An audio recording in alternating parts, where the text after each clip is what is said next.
देखिए, इंफॉर्मेशन और कम्युनिकेशन ये हमेशा बहुत महत्वपूर्ण रहता है और उसके अंदर सरकार में बजट भी रखा जाता है। आप सब जितने भी न्यूज़ चैनल्स हैं वो भी एक तरह से जागरूकता का काम करती हैं। इंफॉर्मेशन और कम्युनिकेशन, सरकार की योजनाएं धरातल तक पहुंचे, जन कल्याणकारी योजनाएं कई बार लोगों को पता नहीं चलती, इसीलिए ये माध्यम बने हुए हैं।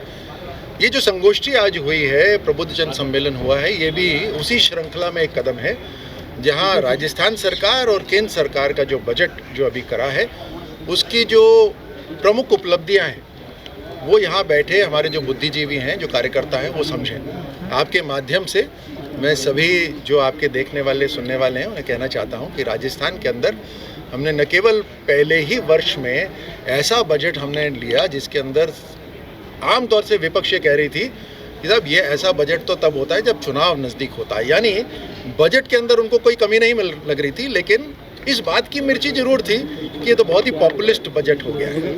दूसरा बजट जब आया है उसके अंदर भी बजट के ऊपर कोई खास प्रतिक्रिया न कर पा रहे हैं। वो बात इसकी हो रही है कि राजस्व घाटा और जो रेवेन्यू है उसकी चिंता होनी, यानी बहुत वर्ल्ड बैंक के जो बुद्धिजीवी हैं अचानक से जो विपक्ष के नेता हैं वो बन गए हैं। इस बात को देखिए कि केंद्र सरकार की सहायता के साथ, डबल इंजन की ताकत के साथ, हम प्रदेश के अंदर कैपिटल एक्सपेंडिचर जो है, यानी जो सड़कों के ऊपर, पानी के ऊपर, स्वास्थ्य के ऊपर, शिक्षा के ऊपर जो हम इन्वेस्टमेंट कर रहे हैं उससे प्रदेश के अंदर प्रगति होगी।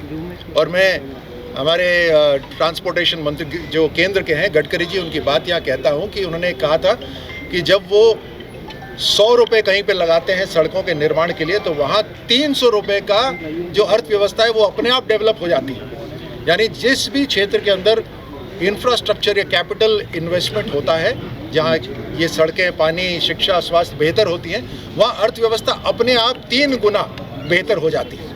तो हम राजस्थान में भी इसी संकल्प के साथ काम कर रहे हैं। इस बजट ने कोई भी वर्ग को नहीं छोड़ा, हर क्षेत्र को टच करा है, यहाँ तक कि सबका साथ सबका विकास को पूरी तरह से चरितार्थ करा है, जहाँ शायद ये पहली बार होगा कि हर विधानसभा के लिए भी 10 करोड़ रुपए दिए गए हैं ताकि वहाँ पर सड़कों का निर्माण हो।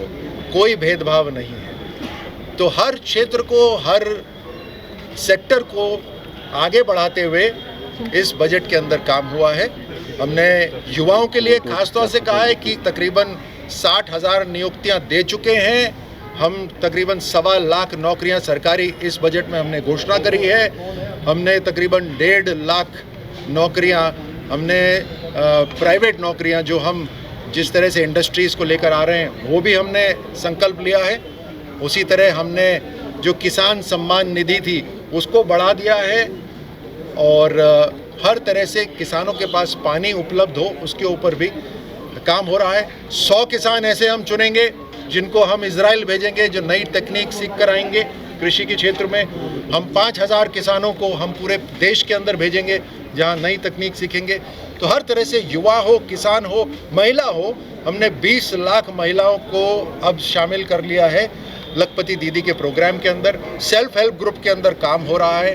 तो किसान, महिला, हमारे युवाओं के अंदर अग्निवीर अगर जब वापस कुछ आते हैं तो हमने फायर डिपार्टमेंट के अंदर, पुलिस डिपार्टमेंट के अंदर और फॉरेस्ट डिपार्टमेंट के अंदर उनके लिए रिजर्वेशन कर दिया है।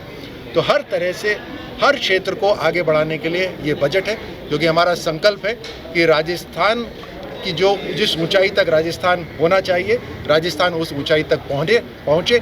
हमने जो राइजिंग राजस्थान करा उसके अंदर भी जो MOUs हमने करे हैं वो इसीलिए करे हैं कि ताकि रोजगार बढ़े, अर्थव्यवस्था बेहतर हो। और हम नई नीतियां लेकर आए हैं, आप सबको पता ही है, नई नीति हमने सबके सामने रखी है ताकि सबके सामने स्पष्टता रहे किस तरह से राज्य सरकार मदद कर रही है। हम संकल्पबद्ध हैं राजस्थान को आगे बढ़ाने के लिए।